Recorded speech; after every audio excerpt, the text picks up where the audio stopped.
everyone! Welcome back to my channel. So, it's Saturday today guys and may pupuntahan tayong restaurant na kung saan madalas dito yung mga Filipinos kasi affordable yung food nila dito. So, let's go to Cabalen City Restaurant. Samahan nyo kami guys.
Napakainit guys, nakakasunog ng kaluluwa.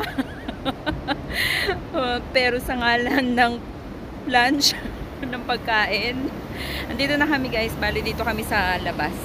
Pala siya guys, Tokhang Cabalen City Restaurant. Halika na, Mayling. Wow! Oh my God!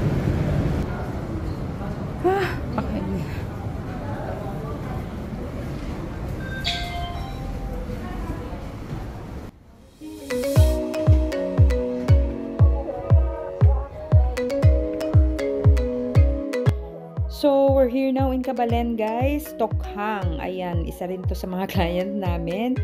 And itatry namin ngayon ang salted egg. Since na-try na namin yung Cajun, try naman natin tong seafood boodle na salted egg, yung pinaka-sauce niya.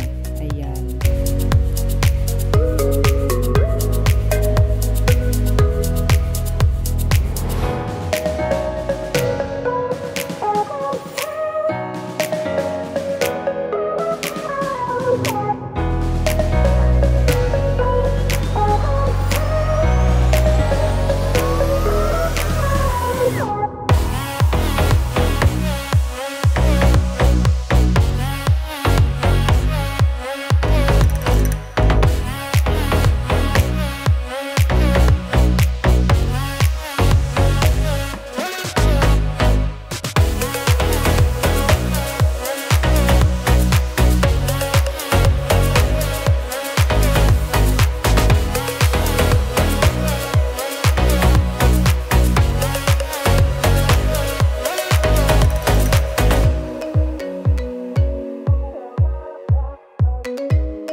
pala nito guys, hindi namin alam na ang ano nito is malaki. Parang isang pitchel.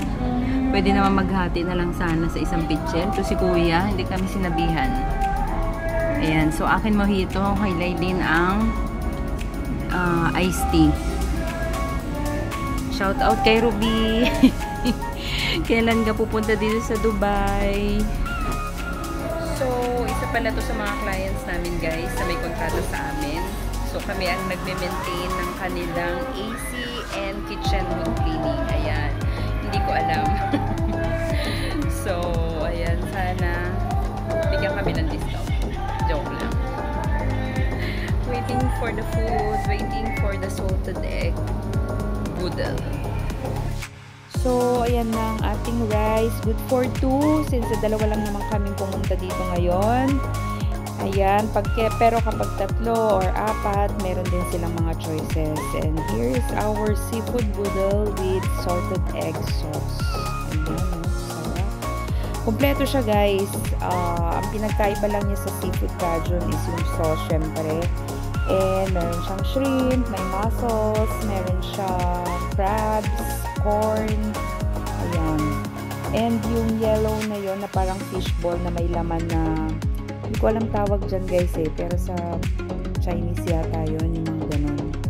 Ayan, kain na tayo guys. Ang bango niya pati, and matatakam ka talaga. Mapaparice pa more ka dito.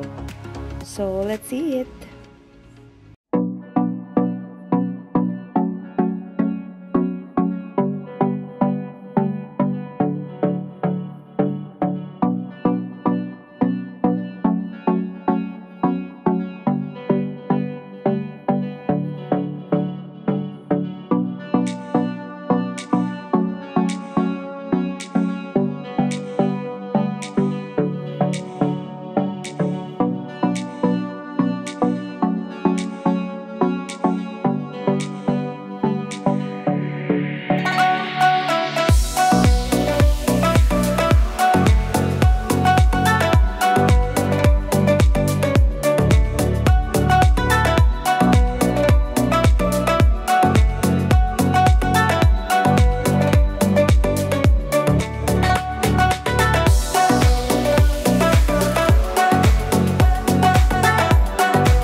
Ayan guys, so marami pa siya. Yung good for 2 nila, pwede siyang pang 3 pala o kaya pang 4.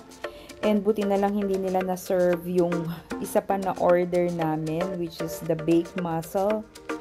Ayan, di na nila na dala sa amin. So, okay lang din kasi busog na kami dito. Ayan, ang dami pa niyang natira. Pwede nyo yung i-take out guys kung gusto nyo yung i-take out.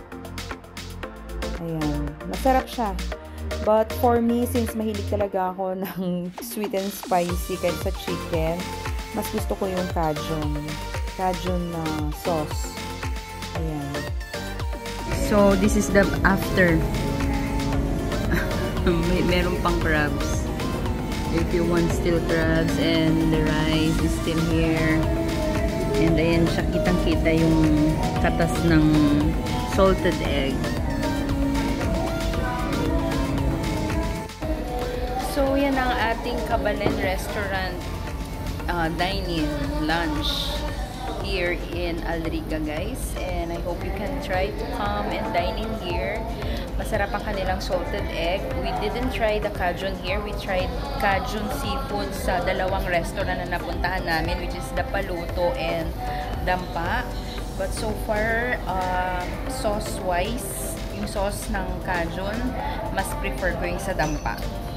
Yan, since mahilig ako sa medyo sweet and spicy. So, next time vlog namin yun guys. Pero itong salted egg, masarap din naman. I-try nyo din, maiba naman. Kaya trinay namin ito kasi na-try na namin yung seafood Cajun. So, God bless everyone. Keep safe always. I hope you can try to come and dine in here. Thank you for accompanying us, eating our lunch. God bless. Keep safe always, and we all love you. But I don't close the door, waiting a chance for